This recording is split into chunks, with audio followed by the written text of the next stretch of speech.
ഈ കുഞ്ഞ് നീന്തി വന്ന് അവിടെയുള്ള വയറിൽ തൊട്ടതും റൈസ് കുക്കർ നിലത്തേക്ക് വീഴുന്നു. അന്ത്യായ അമ്മ കുഞ്ഞിന്റെ കരച്ചിൽ കേട്ട് ഓടി വന്നു. അവളും അവിടെ തെന്നി വീഴുന്നു. കുഞ്ഞിന് സാരമായി പൊള്ളലേറ്റു. ശേഷം കുഞ്ഞിനെ ഹോസ്പിറ്റലിൽ എത്തിച്ചു. വർഷങ്ങൾ കഴിഞ്ഞു. കുഞ്ഞു വലുതായി. കണ്ണു കാണില്ലെങ്കിലും മകളെ ഡ്രോപ്പ് ചെയ്യാനും പിക്കപ്പ് ചെയ്യാനും അമ്മ സ്കൂളിലെത്തും. മകൾക്കതൊരു ബുദ്ധിമുട്ടാണ്. അമ്മയുടെ മുന്നിലൂടെ പതിയെ ഒച്ചയുണ്ടാക്കാതെ അവൾ നടന്നകന്നു. എന്നാൽ അമ്മയ്ക്ക് മകളുടെ മണം മനസ്സിലായി. അവർക്ക് സങ്കടമായി.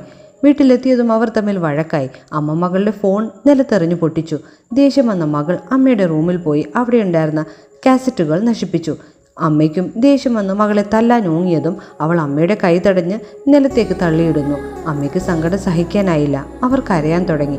രാത്രി ഏറെ വൈകി മകളെത്തി. അവൾ നശിപ്പിച്ച കാസറ്റ് കണ്ട് അവൾക്ക് സങ്കടം വന്ന് അതൊക്കെ ഒട്ടിക്കാൻ തുടങ്ങി. അതിലുണ്ടായിരുന്ന ഒരു കാസറ്റ് ഇട്ട് നോക്കിയപ്പോൾ അതിൽ അമ്മയുടെ ക്ഷമാപണമാണ് ഉള്ളത്. എന്നും വഴക്കുണ്ടാകുമ്പോൾ അമ്മ ചെയ്യുന്നത് ഇങ്ങനെയാണ്. അതിനാലാണ് അവൾ കാസറ്റ് നശിപ്പിച്ചത്.